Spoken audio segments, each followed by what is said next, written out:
So before we really dive into why we're here, I want to talk for a moment about where we are. And to know where we are, we have to know where we've been. And let's take Rhodes Hall for a moment. This building was built in 1904. There's some things like the stained glass behind me, and depending on the time of day, as the sun moves, different parts of this story of the rise and fall of the Confederacy are illuminated. And so as Atlantans, as Americans, we get to know about who we are and how we can identify based on knowing where we've been. And the Civil War is part of that. This home, at one time to the Rhodes family, now to the Georgia Trust, is part of that. And as kind of a fun segue, my wife Deanna's here. We got to come over Christmas with our son Levi, who's now 10 months, and get his picture taken with Santa in that room right there. Levi took to Santa like a duck to a freezer. But that's beside the point. It's not just about the building. It's not just about like all of our culture, but it's about personal stories and personal moments. And that's really, really special. And that's why history is important. But to be able to express or engage in and research that history, we have to preserve it. And I want to take just a second and go way back to the ancient city of Pompeii. Its fate was sealed quite literally in the lava, but it also preserved this culture and this city so that we can understand where we are as a civilization today. It's not just one building, it can be entire cities. And we'll see some of that as we go through the history of the world. But to preserve anything is a complex undertaking. And it's not just about the buildings, as I mentioned. It's about history, and it's about culture, community, protection, and care. And it's not one size fits all. Sometimes it's a relatively small place, like Rhodes Hall or the Atlanta Daily World building. Sometimes it's very large. And I'd like to start in Paris. And actually, I'll take a second and thank Ryan Gravel, who's joined us today. He knows a lot about Paris, and it was part of his inspiration, his story, in helping to create the Atlanta Beltline. And in the course of putting together this presentation, there were a lot of beers and a lot of conversation. And Ryan, thanks for helping to inspire this. Paris is a city, I think we can all agree, that's worth preserving. And preservation takes a plan. But what if someone other than Houseman had paved over it? Sherman had a plan too. So this is after the burning of Atlanta in 1864. Our city was in ruins. And this is a fact. The future of our history and culture is not a foregone conclusion. There are a lot of things that are outside of any of our control. Life happens. Politics and war and fires and floods and wind and rain and earthquakes and arrogance and ignorance happen. Being from New Orleans, this is still a very shocking and sad image of that, of the fact that Mother Nature doesn't care about our lives and our cultural assets, and we have no control over it. Many times, demolition through neglect happens. People happen. This is the United Artists Theater in Detroit, circa 1970, and this is it today. Greed, need, those things happen too. So let's talk about the one that we almost lost, the Atlanta Daily World. This was built in 1912, and I want to take a moment to have some trivia. Does anyone else know what happened in 1912? And Jamie, you cannot answer this. Anyone want to take some? Yeah. Titanic. Anyone else? Woodrow Wilson was elected president. Yes. Jackson Pollock was born. Fenway Park opened. The Republic of China was declared. Arizona and New Mexico became states. And the Girl Scouts of America were founded in Savannah, all in 1912. And the Atlanta Daily World building was built.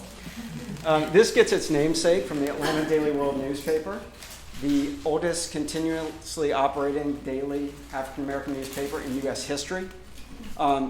They weren't the only tenants. In fact, the building was built in 1912, and the Daily World didn't, even though it started in 1928, didn't move into the building until the early 50s in its entirety. But other tenants include District 5, which is the first African-American Girl Scouts troop in Atlanta, and the Ponciana Club, which was on the ground level. It's a jazz joint where Benny Goodman performed and Louis Armstrong and Billie Holiday made appearances. The Virgil Coffee Company was there in 1918 through the mid-30s. So a very rich history. And in the 30s, the second level was residence. And this was a kind of a unique building in that it's in the Martin Luther King Historic District in Sweet Auburn, but it was right on the line of where black and white Atlanta met. And given that, and that it was owned by a Greek woman, it was one of the few buildings that was integrated, which is a pretty, I think it makes it even that much more historical. In 1954, Fortune magazine named Auburn the richest Negro street in the world. This was the cultural and commercial nexus of African Americans in our country. And then, of course, it was in 1929, the birthplace of Martin Luther King Jr., just up the street from the Daily World, and the birthplace and the heartbeat of the civil rights movement. It went into a period of decline after the civil rights movement, in large part because of what's I've heard termed the double-edged sword of desegregation. Now when folks were free to live where they want and to eat where they want, they spread out and they left this area, and it really went into decline. And then if you couple that with the interstate system that bisected Auburn, there were some real problems. And twice, 1992 and 2011, Sweet Auburn was named on the National Trust for Historic Preservation's endangered list. And the Georgia Trust put it on their places in peril list in 2013. So there were some real problems with this area. Throw in the tornado of March 14th, 2008. And were any of you all here then? See it? I mean, I was very surprised that a tornado ripped through downtown Atlanta. My company bought the building in January of 2014. Here are some other properties of historical significance that weren't quite so lucky. All in Atlanta. Terminal Station, it's a beautiful building. This was built the year after Rhodes Hall. So, we're here today, we're enjoying it, and we get a sense of who we are and our identity in context with the built environment. Imagine if this were here still. Or this, the Kimball House. Or the Carnegie Library. Or Lowe's Grand, where Gone with the Wind premiered in 1939. This is one of the most beautiful buildings I've seen, the Customs House. And that this was in Atlanta is almost shocking compared to some of the things that we see being developed now. This is a favorite of mine. This is the old governor's mansion. Anyone seen the new governor's mansion? If I were the governor, I think I'd want to live here. It's nice on the inside. Yes. Well, I'll have to get an invitation. Mark, if you can help facilitate that, I would be very appreciative. This is another great example, the Hebrew Orphanage, of just a beautiful building in a place where I think over 400 boys lived. So these buildings not only were beautiful, but they impacted lives.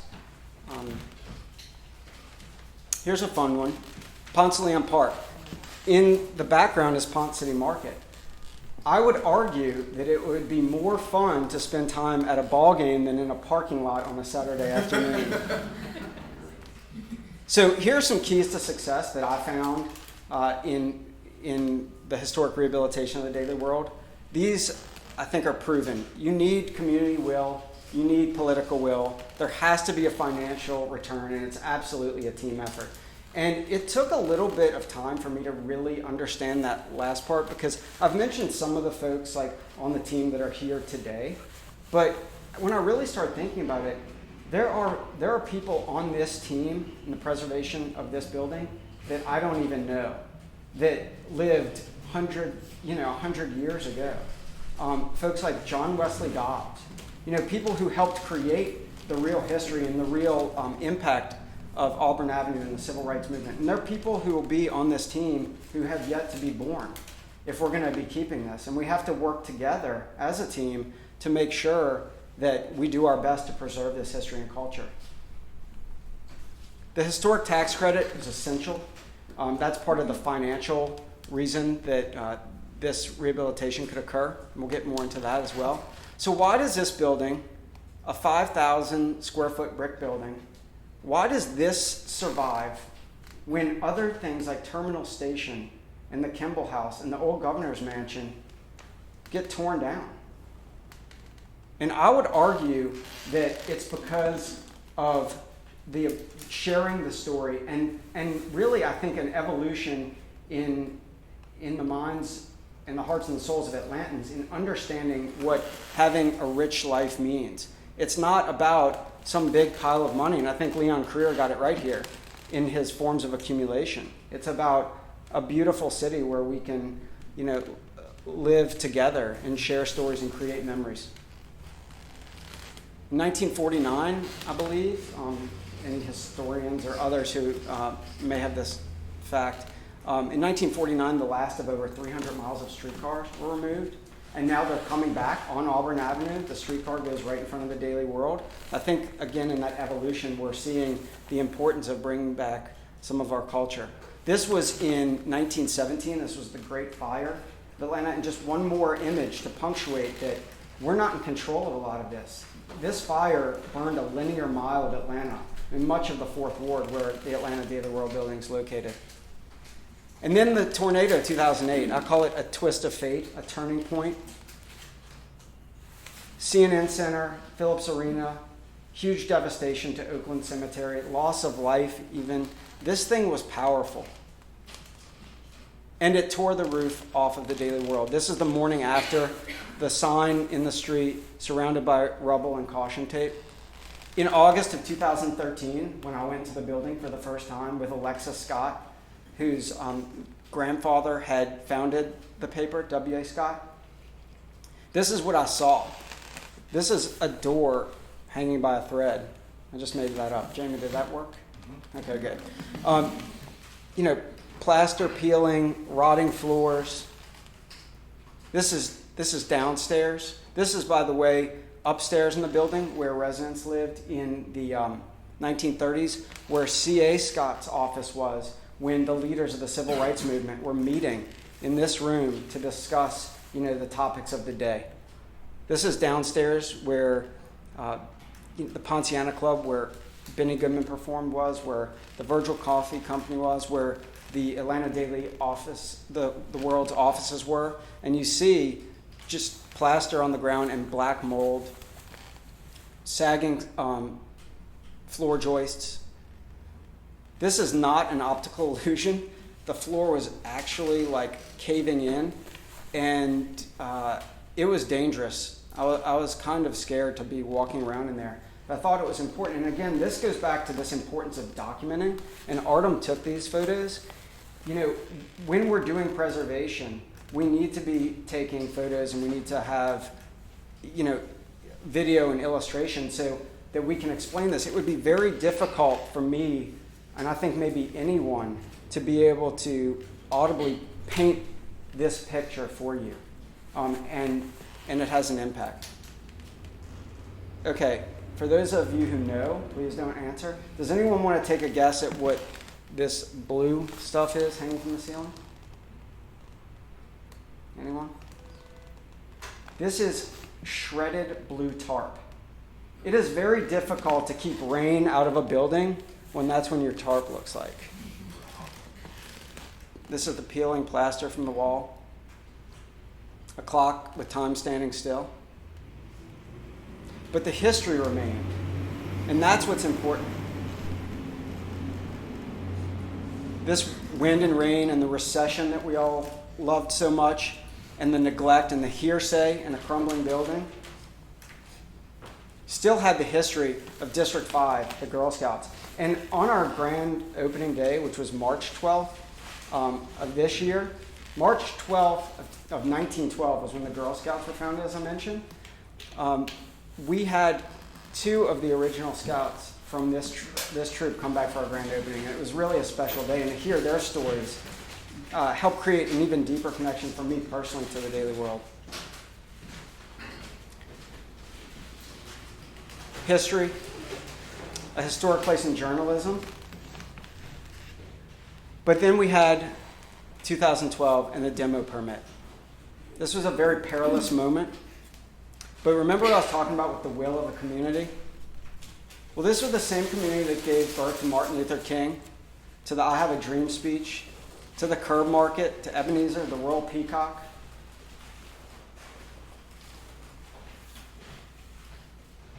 "1,100 people signed a petition, led in part with the Georgia Trust and others, the Atlanta Preservation Center, many others, to help deny this building permit. And last night, when we received as a team the Atlanta Urban Design Commission Award for excellence in historic preservation, I took a moment and thought about, again, this team. These 1,100 signatures are one thing, but presenting them to the UDC to say, please deny this demo permit, was monumental. And we wouldn't have this opportunity, and I wouldn't have had the personal opportunity to contribute without this. And the result was that the building did not go down in history. All right, so now we're buying it. Now, that's great. All right, it's got a great history. We still have to buy it, and we still have to do a historic rehabilitation, and that takes money. So I had a pretty long-standing business relationship with Georgia Commerce Bank, and I met a guy named Kerry Sullivan out at the property, and he looked at it, and he said, Gene, with all due respect, if a strong wind comes along, it looks like this building might blow over. And I don't know if we feel comfortable doing this alone. And I said, well, Kerry, with all due respect, a strong wind did come along. It's called a tornado. It hit the building, and we need money, and we ended up doing the deal. The first real, I think, positive sign that this was going to work was when Arden's Garden committed to being in the building as the first tenant. You need moments like this. You need moments where you can say, someone else believes in and supports this vision. Yeah, they know it was going to be good for their business, but they also did it because they believe in this. So this is, along the way, some of our progress through the rehabilitation. This is where the Virgil Coffee Company was in 1918, under construction. Things are starting to look a little bit better. It's getting pretty. I did a lot of talking to the community. I felt like that was important since it was the community who, helped get us all here. I wanted to be able to include the community, and having inclusion is an important part in this success, like we talked about. So we had the community will, we had the political will with the UDC. We had now the start of a financial return with Arden's Garden committing. And then Condesa Coffee signed on. And I thought this was so cool because we've got this historic place in journalism. And what is journalism? It's news, it's sharing stories. It's a conversation. And what is coffee but a place to enjoy culture and conversation? So again, community will, the historic tax credit, which in addition to being able to have 2 great now retail tenants and have the loan from Georgia Commerce Bank, but for the historic tax credit, me and my partner, Ben Dupuy, would not have done this, because what it did was it helped to make sure that this project could be a financial success. And even though I love protecting history and culture, this is a business for me, and I wouldn't be doing it if I didn't think that we can make money. Otherwise, it would be a hobby. And I think that it's important to take a moment to again recognize the Georgia Trust and y'all's leadership with the historic tax credit, a revised bill that just passed. In Georgia, up until 2 weeks ago, when Governor Deal signed this into law, the state historic tax credit was 25%, but capped at $300,000. Now it goes up to $5 million, and even beyond, I think up to $25 million. Is that right? $10 million for projects that create more than 200 jobs. And if we think about Ponce City Market for a moment, there's a 20% federal tax credit and a 25% state, as I mentioned, before it was capped at $300,000. Ponce City Market's a $200 million project. They got $40 million in historic tax credits and $300,000 in Georgia. It's like, who's going to fill out the paperwork for that almost? And so that's why what you all have done, and I know it's a team effort for you too, but helping to raise that, I believe will open the floodgates for larger projects of consequence. And I want to talk about educating developers and the community to help make sure that those projects go as well as this one has.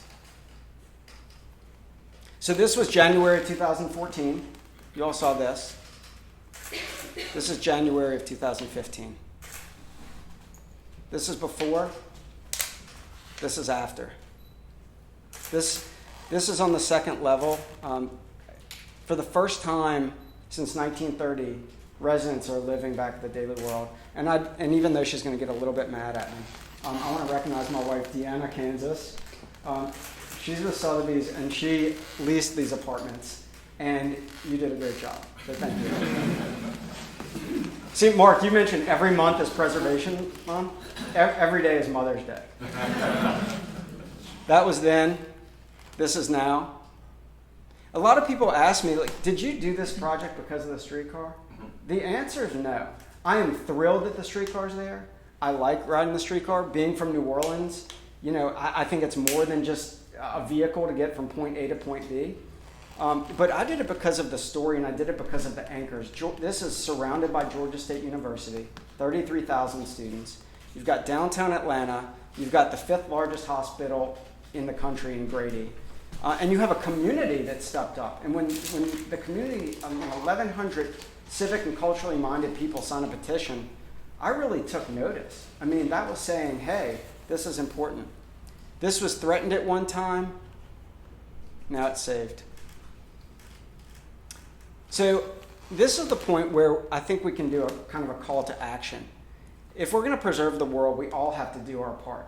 Sometimes that means, lobbying and supporting for a federal historic tax credit. Sometimes that means documenting projects. Sometimes that means helping to write and share stories. Sometimes that means being the developer.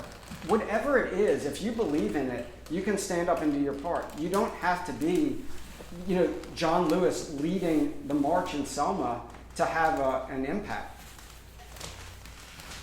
So let's let our voices be heard. I think we can educate developers. We can share stories.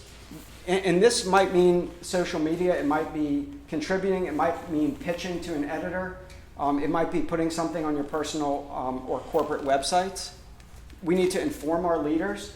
Without informing our leaders, the revised historic tax credit would not have passed. Politicians and political will, a key to the success of these projects, depend on, hearing what the constituents want.